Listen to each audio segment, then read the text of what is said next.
Bienvenidos a la Escuela de Espectadores del Teatro Luis Poma. Soy David Rocha, coordinador de este espacio. Y esta tarde vamos a conversar con Enrique Valencia, director de la agrupación Acento Escénica. Bienvenido, Quique, ya a la segunda vez en este espacio. Hola David, ¿cómo estás? Un gusto de nuevo.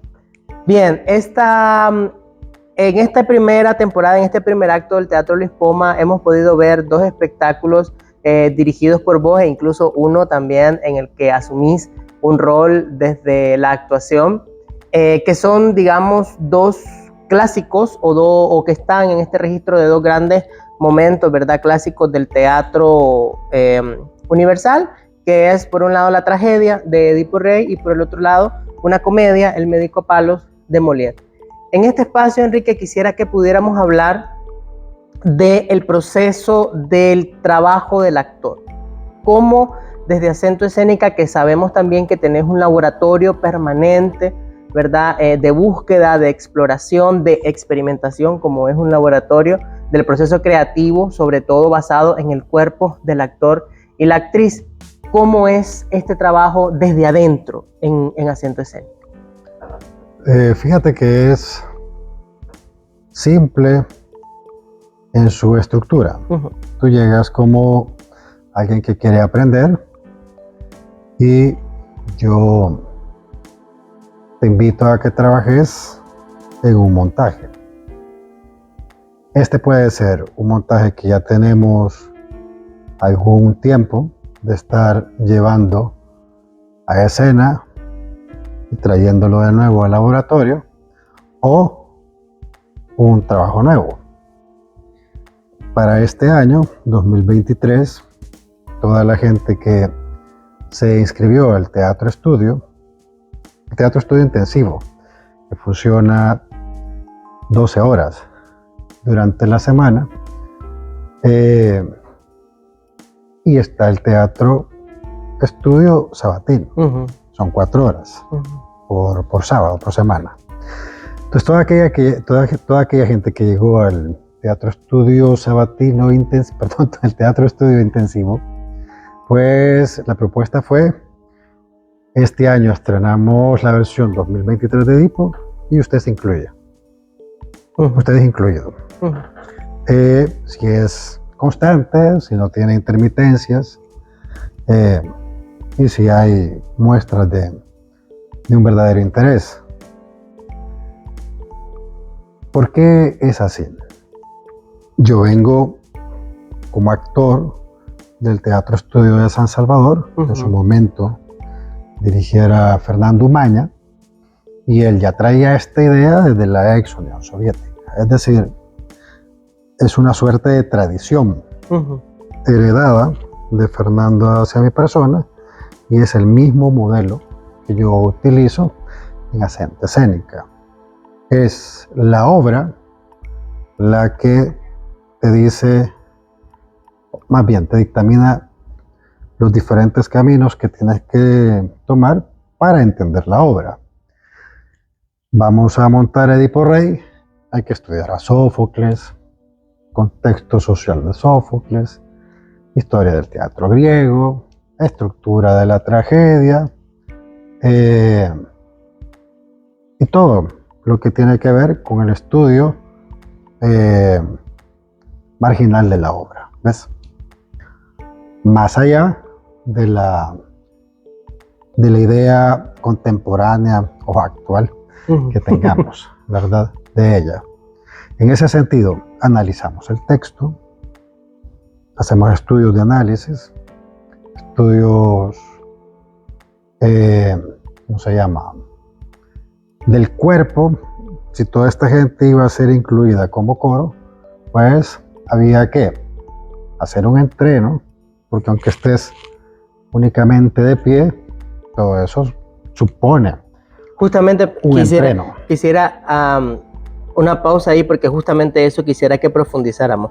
He podido ver Edipo Rey desde que lo estrenaste, digamos, en este post-encierro, ¿verdad? Que cuando ya salimos de la cuarentena del COVID, tenías esta preparación para este montaje. Lo pudimos ver en el estreno en la Universidad Don Bosco, que era una puesta en escena muy distinta a la que hemos visto recientemente. Me gusta, pero ya había una suerte de boceto, de dibujo de lo que se fue elaborando y reelaborando sobre el escenario. En este sentido, me gustaría que pudiéramos profundizar o que pudieras contarnos un poco sobre el trabajo con el coro, porque me parece, ¿verdad?, que dentro del panorama del teatro en El Salvador ahora mismo es un punto de distinción, ¿verdad?, de esta puesta en escena en relación a los otros espectáculos que generalmente por la forma de producción de nuestro país, pues tendemos a hacer elencos más pequeños. ¿Cómo es este trabajo, ¿verdad?, de envergadura o de engramaje? Sí, de hilar, ¿verdad?, este coro de 10 y pico de gentes con Edipo, con Yocasta, con la sacerdotisa, con todo lo que ya había previamente. Mira, acá hay que decir algo. Si tu servidor pudiera hacer obras de gran formato, las haría siempre. Sí, es decir, me gusta el teatro clásico precisamente porque te lleva a cierta metateatralidad que es bien difícil muchas veces poder conseguirla por aspectos económicos, fundamentalmente hablando. Y por eso es que siempre estamos haciendo cosas con elencos tan pequeños, como tú le decías. Lo que sucede es que a mí se me da en este año la posibilidad de extender mi número de participantes, es decir, de alumnos, a cerca de 30, entre los del sábado y los de entre semanas. Desde el ángulo pedagógico, tú tienes la responsabilidad por la naturaleza del teatro estudio, que antes te comentaba cómo es, llevar a toda esta gente a una práctica escénica, a un ejercicio teatral, a un ejercicio de interpretación y todo lo que supone antes de llegar ahí. Entrenarte, prepararte, trabajo de voz, trabajo del cuerpo, trabajo de concentración, mucho trabajo de ajuste entre el equipo, mucho, creo que es lo más difícil. Que se conozcan, que se toleren, que se amen, que se odien fuera de ahí, pero que se amen en escena. Ese es el trabajo más difícil. Ese creo que ha sido el trabajo más difícil. No porque sean mujeres, porque también hay hombres. Entonces, tú tienes esa responsabilidad, hacerlos pasar, transitar por un ejercicio de hacer teatro, porque en este país y en otros, yo creo firmemente que tú no aprendes a hacer teatro si no es parándote en las tablas. Creo que el teatro no se teoriza, se hace. Lo teoriza quien no lo hace, ¿verdad? O quien dejó de hacerlo y ya no le interesa hacerlo, más que apreciarlo y teorizarlo. Pero los que estamos de este lado, fraguando hipótesis, nos interesa que la gente que está a tu alrededor y sobre todo la gente nueva, lo haga. Tú te puedes imaginar esos nervios de este elenco de 16 personas, entre los que 12 son nuevos, ¿verdad? Ese manojo de nervios después de 8 meses de trabajo es alucinante. Y eso te compromete como maestro, como pedagogo, como amigo, a sostener 3 aspectos: el pedagógico, el de la dirección y el de el orquestador de todo el proyecto. Aparte de eso, me meto a hacer música, a armar canciones, esta vez con Claudia Palacios, que también es parte del elenco del Teatro Estudio. Ella tiene una experiencia previa, pero ha llegado ahí porque le interesa cómo hacemos teatro desde Acento Escénica. Quisiera que volviéramos a esa idea que vos decías, ¿no?, desde quienes están en el escenario y construyen hipótesis. Creo que es algo también de lo que hablábamos anteriormente en la otra escuela de espectadores que pudimos compartir. Creo. En este caso particular, sí, ya voy agarrando tu teoría, y entendiendo el trabajo de acento escénica. En este caso particular de Edipo y el trabajo con la actuación y desde la dirección y desde la música también, ¿cuáles son las hipótesis que vos o que ustedes están sosteniendo en el escenario? Porque yo le llamo hipótesis al trabajo que tú realizas y que presentas ante el espectador. O sea, lo que tienes es una hipótesis. Es con el espectador que se valida si lo que tienes es teatro o no. Porque es ahí donde está el teatro. Entre esa línea, entre aquellos y nosotros. Claro. Pero quizás teóricamente hablando, yo diría que primero yo insto más bien a que las personas no piensen en personajes. Creo que estoy en contra del concepto del personaje. Yo estoy a favor del actor que es consciente de las circunstancias ficticias que vive en escena y de los diferentes planos que debe manejar. El primero, el que el espectador valida como personaje. Porque el espectador es el que define, es el que ve. Entonces estamos hablando que tu propuesta en cuanto a actuación no es un trabajo de personaje hacia adentro del actor, sino un trabajo de personaje hacia afuera del actor. Sí, de hecho para esta no hay una verdad absoluta, cuidado. Con Edipo Rey, para esta vez, la indicación fue: no sienta nada, no me interesa. Represente la emoción, que su palabra sea convicta.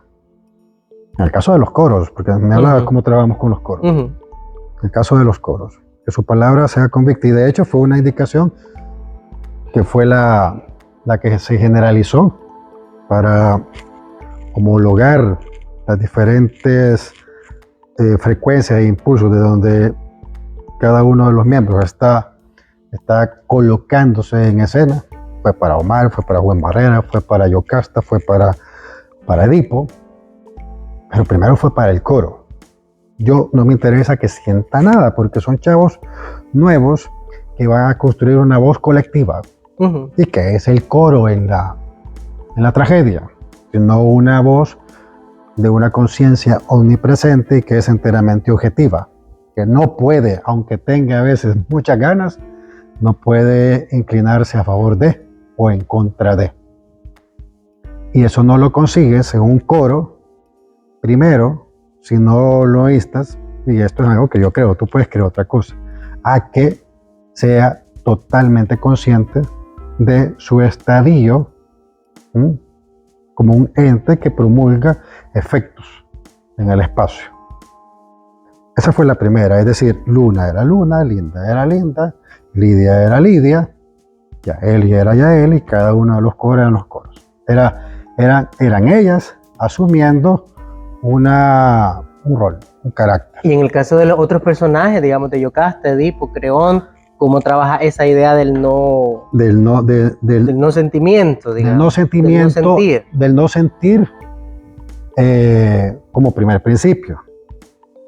Si después de repetir, después de proyectar esa palabra que está tan bien escrita en Sófocles, lo que pasa es que hay que decirlo, o sea, los clásicos te otorgan algo que la dramaturgia contemporánea, por ser tan contemporánea y tan enchivolada, no te otorga, y es claridad de la anécdota.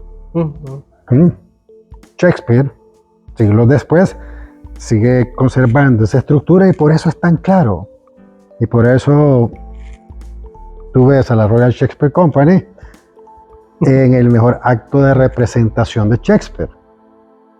Entonces, si nos declináramos por estilo, esta vez nos declinamos por hacer un teatro de representación, más épica que representativa, ¿ya? Pero de representación. Eso no quiere decir que si Roberto Martínez, alias, que interpreta a Edipo, que juega a Edipo, es que la palabra interpretación es bien delicada, ¿verdad? bien delicada. Pero si estás diciendo que ese es un teatro de representación, ¿cómo estás contra la interpretación? No, es que no es que esté en contra, solo me refiero... O sea, la actuación. Es que actuar, o sea, para actuar tú necesitas de otro que quiera jugar contigo, ¿verdad? Yo te cuento algo, si a ti te interesa, y yo le pongo un poco de carácter que no tiene que ver con mi propia personalidad y mi propio yo, hay un fenómeno teatral, ¿verdad? Así es. Entonces, ojo, que todo esto es un planteamiento que tiene que ver con la pedagogía, con un grupo de gente que llega muy a tiempo para poder meterlos en una balsa que se llama Edipo. Pero para responderte, si Edipo, en el ejercicio de representar la emoción, de articular bien su texto, se emociona, encuentra esto que los teóricos llaman la verdad, o el sentido de la verdad, o todo aquello que tiene que ver con la verdad. ¿Y qué es la verdad? Me pregunto yo, Natalia Poncio Pilatos, ¿verdad? Es decir, ¿qué es? Hace poco yo hablaba con un colega que me decía, está bien lo lírico, está bien lo épico, ¿y cuándo lo dramático? Es que no está planteada desde ahí, ¿verdad? No está planteado desde el fenómeno del drama como género. Y yo le decía, y te digo a vos, yo tengo un grupo de gente al que necesito hacerlos pasar por géneros, lo más puros, desde mi propio entendimiento. Habrá un momento en el que nos apartamos de todo este tema representativo y épico y abordamos un drama, ¿verdad? Un Chekhov, para no irnos tan lejos. O sea, con el hombre con el que nace el concepto de drama en el siglo XX, ¿verdad? Como género. Entonces estudiémoslo. Y te prometo que la colocación va a ser enteramente diferente y que la premisa va a ser enteramente diferente. La indicación pedagógica y la indicación para construir eso que llamamos a veces personaje va a ser enteramente diferente.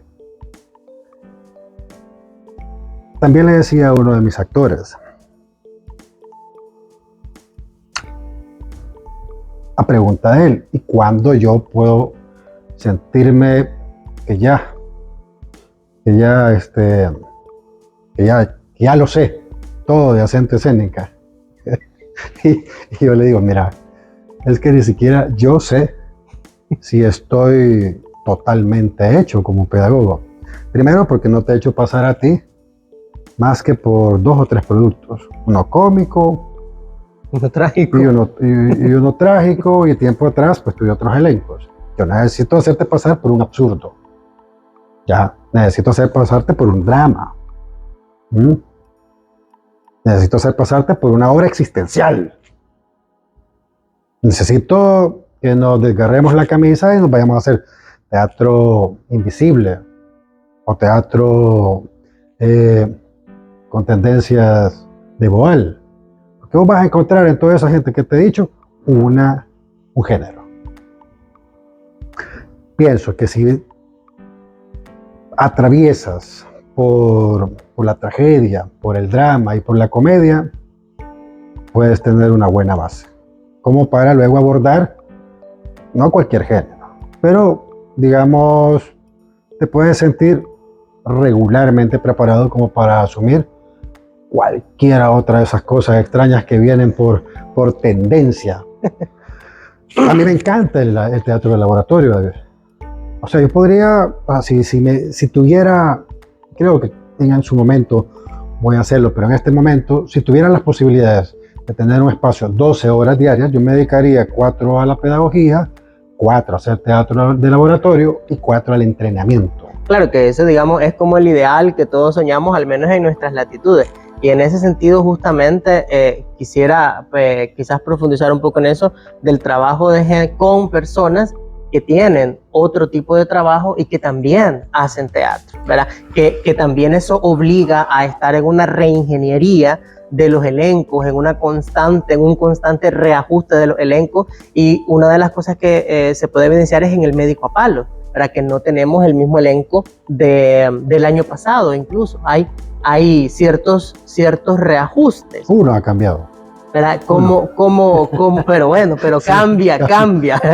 Es que el teatro, al igual que ti, bueno, ¿para qué estamos validados nosotros como seres humanos? Para la movilidad. Y eso supone un cambio constante. No somos lo mismo que éramos hace 2 años. Ni siquiera lo que fuimos hace 3 días. Vamos cambiando. De entrada nos empezamos a morir desde que venimos al mundo. O sea, de ahí hay un cambio fundamental. Y el teatro, ¿en qué se fundamenta? En la acción, ¿verdad? Entonces, nuestro arte es la mejor representación de la propia naturaleza, la movilidad. En ese sentido, a mí no me gusta repetir el mismo espectáculo del año pasado y volverlo a traer, porque no me considero alguien de repertorio. O sea, el concepto de repertorio, a mí me gusta tener obras vigentemente en estudio. Y si esas obras en vigencia me dan la posibilidad de estarla presentando, brutal.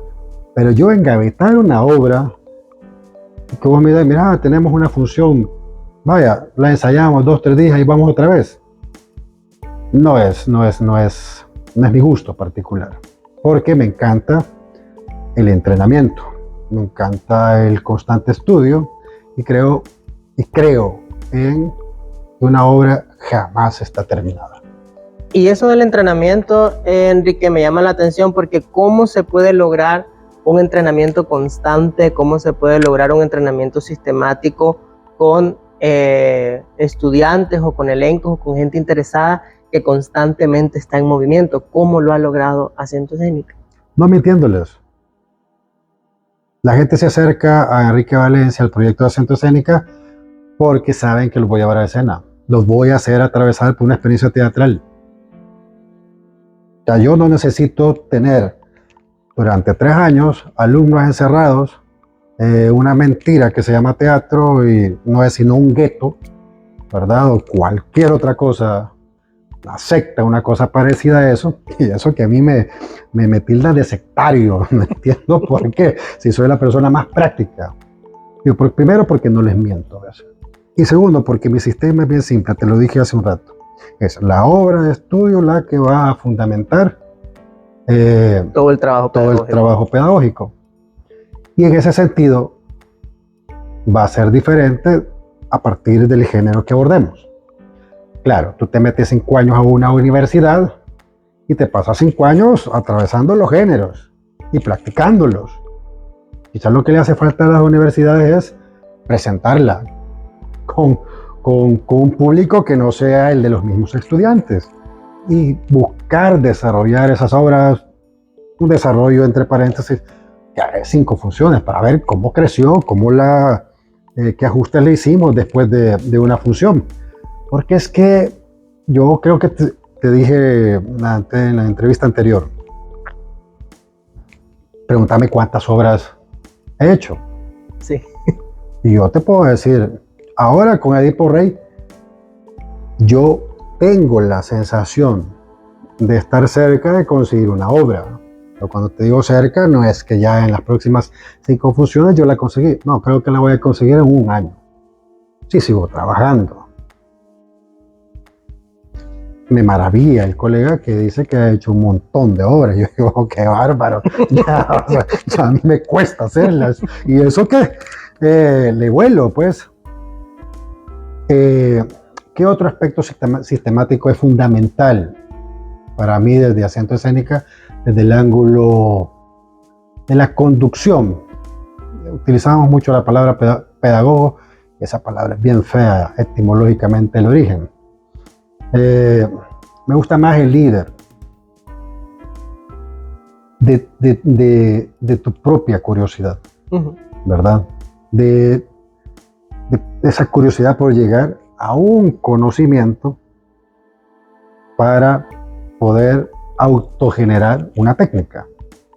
Y en cuanto a esa técnica, hay algo que a mí me llama la atención, lo mismo vuelvo a decir, es también otra distinción de Acento Escénica, es la relación entre la interpretación, entre la acción y la música. Vos también en vivo, generalmente, en este caso, el Médico Palos y Edipo Rey, haces la música en vivo también. Entonces, yo en el Médico Palos sí veo, ¿verdad?, una relación más clara, más evidente entre la música y la acción y los cuerpos y lo que sucede en el escenario, mientras que en Edipo Rey es distinto el registro. ¿Cómo se trabaja en cuanto a la construcción, digamos, de este juego que vos le llamás, ¿verdad? En cuanto a la construcción, para no decirlo de estos personajes, sino de estas personas jugando a ser tal o cual papel prehecho por un dramaturgo. Pareciera que te estás burlando. No, al contrario, No sé, es que eso es así, pero... estoy repitiendo lo que vos decís, tratando de sistematizar lo que has dicho, porque para mí eso es fundamental, porque en realidad claro, es eso, ¿verdad? Claro. Es entender el mundo que cada artista puede tener en su cabeza, y en este caso director, conductor, líder, pedagogo, actor, entonces es más complejo. ¿Cómo has trabajado este registro entre los cuerpos, acciones y la música? Porque a mí me parece una cosa que la música no se puede obviar en tus espectáculos, al menos en Edipo y en El Médico. No. ¿Cómo es ni en este trabajo? Antígona, que no la viste tampoco. No, ese no la vi. Yo creo que somos lo que consumimos. Yo entreno mucho, entonces vas a ver mis trabajos con cierta tendencia a mucha fisicalidad, a mucha rigurosidad en ese sentido. Y así como entreno, así consumo música académica, música gótica, mucho black metal, mucho, pero fíjate que yo creo, y hay que decirlo, y hace poco mi hermano me decía, cuando yo leo tus entrevistas, nunca dices la razón por la que realmente sos tan intenso. ¿Y cuál es? Decímela a mí, dámela primero. El black metal. O sea, yo soy un apasionado del black metal. Es decir, hay una línea del black metal que es el black metal depresivo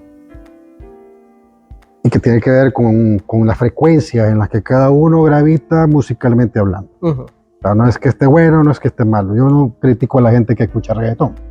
Es gente que gravita a una frecuencia enteramente distinta a la mía. Tú pregúntame qué música a mí me gusta. Toda la que me produzca nostalgia. Toda la que me acerque al dolor. Y soy la persona más feliz que conozco. Porque hace lo que quiere, lo que ama. Pero mi frecuencia a nivel musical es bestialmente nostálgica. Y eso es súper evidente en Edipo Rey. En Edipo Rey, en Antígona, si ves, tengo música hecha para volver, un trabajo que todavía no lo consigo hacer.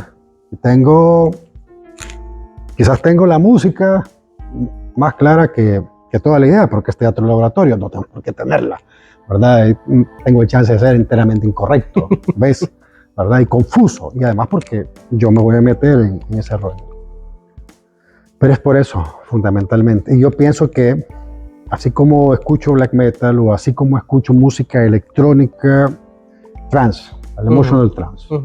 Hablando de música, es que es bien curioso que me preguntes esto, porque acá puedes entender mucho de mi visión artística. Porque vuelvo a decirlo, somos lo que consumimos. A mí hay cosas que me sacuden. Lo que me produce ira, lo que me produce estados de nostalgia y de euforia. A mí no me gusta la música alegre. ¿Ya? A mí me haces ir a una fiesta donde hay música latina y yo me voy pronto. Invítame a un lugar donde hay música interesantemente nostálgica e incluso hasta la más popular. Leodán, toda esta gente, y si produce nostalgia, depende de cómo andes, yo ahí estoy feliz. Yo soy con vos. Detesto a Sabina, detesto a Arjona, eso no es nostalgia, ¿verdad? Y no critico que te guste, tiene que ver con las frecuencias. Por supuesto. Entonces, así como yo dirijo, es de la misma manera en la que yo me sacudo a nivel emocional cuando consumo una obra de arte, ya sea black metal, ya sea escuchando a Wagner, ya sea escuchando a Mahler, ya sea escuchando a Preisner o viendo una película de Kieslowski, que es la música es tan invasiva en en el cine de Kieslowski, azul, blanco y rojo. De hecho, debo decir que Preisner es una de mis grandes influencias para cómo yo compongo. Y en el caso del médico a palos, Quique, Enrique, ¿cómo se mueve ese registro? ¿Cómo se mueve esa membrana en cuanto a la música y los actores? Porque es totalmente diferente a Edipo. Fíjate que yo pensaba que no era capaz de hacer sonoridades para comedia. No, pero hace 1 año y medio me quedé sin músico para médico a palos y yo dije, bueno, voy a ahorrar un sueldo y lo voy a asumir yo, ¿verdad? Porque acuérdate que también soy el productor. Y antes, en mi juventud, y talleres de batucada, de tambores, y dije, es que está fácil, man. Está fácil. Y es mi manera también de estar en el espectáculo. Ahora que me toca sustituir a un actor, entonces estoy haciendo la música, antes de salir a escena, entro a escena, salgo y vuelvo a hacer la música. Ahora ya encontré la manera en la que he encontrado 2 minutos en los que puedo ir, desmaquillarme y saludar como director. Para que la gente se olvide del personaje que hice, que no sé si es correcto porque no he tenido chance de tener dirección aún, ¿ves? Porque ha sido todo muy abrupto. Sin embargo, he de decir que El Médico es una de las piezas que conozco mucho desde que fui actor, pues. Antes hice a Lucas, ahí hice a Leandro. Y eso no te salva de que existan, a veces, te salgan unos tus churros. O sea, como me lo dijo Fernando Rodríguez, que empieza a dirigir. Ya no te puedes permitir eso que hiciste, una función estudiantil que él vio. Y hombre, dije yo, tiene toda la razón, porque yo estaba haciendo un bruto. Imagínate, o sea, y cómo uno pierde línea cuando te metes ahí y no tienes el salvoconducto de alguien que te mira. Claro. Lucas es un bruto. Tengo otro mudo que es un bruto. Y yo entro a hacer otro bruto, no se entiende. Claro, yo dije, tiene razón el Fernando, lo que yo necesito es componer la triada. Un contrapeso, tengo que ser el listo, el gruñón. Y así está escrito, hombre, así lo he dirigido yo. Es decir, con toda la experiencia que tengas en este oficio, nunca estás exento de equivocarte.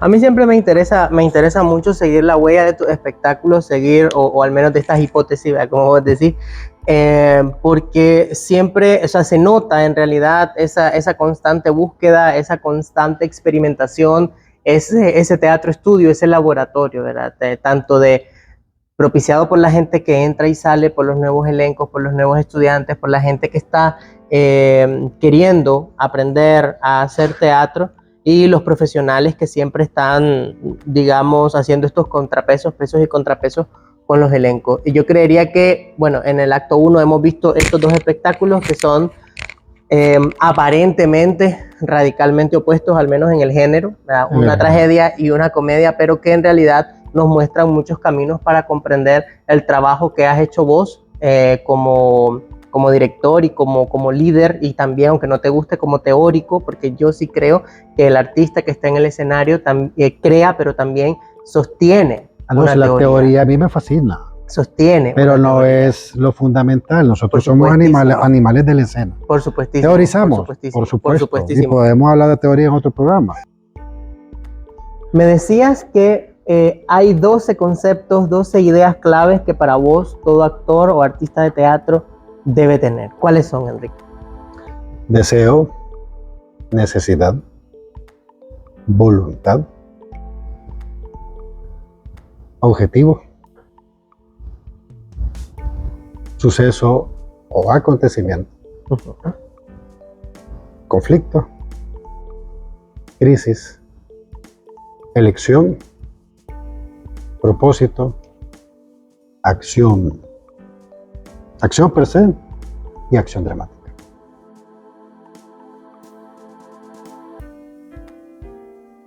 Creo que sí es muy importante seguirle la huella a Centro Escénica porque ya hay, ¿verdad? Ya hay un trabajo, ya hay una forma, ya hay una estética, ya hay mecanismos, ya hay maneras que sin duda alguna identifican a tu proyecto. Gracias. Yo solo debo decir David, que estoy bien contento este año de que la gente que se ha integrado a nosotros es una suerte de tercera generación, porque yo tengo ahí a actores que tienen 5 años de estar conmigo, ¿ves? Y son estudiantes todavía. Pero que esta gente nueva haya entrado y experimente desde un inicio esa sensación de éxito con el espectador, de ver cómo el público, a pesar de que es una tragedia, la tendencia fue a crecer cada día y lograr parar a todo eso, a todo ese auditorio del Teatro Luis Poma en la función del domingo. O sea, para mí fue fascinante. Digo, yo me sentí feliz en el sentido de decir, vaya, esta gente, les dije, los voy a traer a escena, que hayan tenido esta experiencia, porque tengo que cuidarlos. Y empezamos proceso de Lisístrata. Y este proceso va a ser sin Iliana, sin Angélica, sin Roberto, sin el Pitu, sin toda esta gente, sin Juan Barrera, sin Omar, es solo ellas. Súper bien, súper bien. Lisístrata. ¿Por qué? Porque necesitamos que ellas atraviesen por la comedia. Y una comedia pura, te iba a decir, pero una comedia Clásica, digamos. Clásica, sin enredos y solas ellas. No nos vamos a tardar 6 meses. Ojalá, no se tarden 6 meses y déjame ahí la primicia, no me contes más y dejémoslo para otro espacio. Sí. Ya tenemos una comedia de Molière, ya tenemos una tragedia de Sófocles. Bueno, ahora vamos a conversar quizás en el futuro sobre una tragedia griega clásica y conocida, Lisístrata. Estoy seguro que sí, y sí te adelanto que con Iliana y con Angélica y con Roberto vamos a montar la lección. Súper bien, entonces ahí estamos. Muchísimas gracias, Quique. Gracias siempre por estar aquí con nosotros y por conversar y contarnos, también develarnos esos mecanismos con los que Asiento Escénica construye. Así que muchas gracias. A ti. Y seguimos en otra escuela de espectadores del Teatro Luis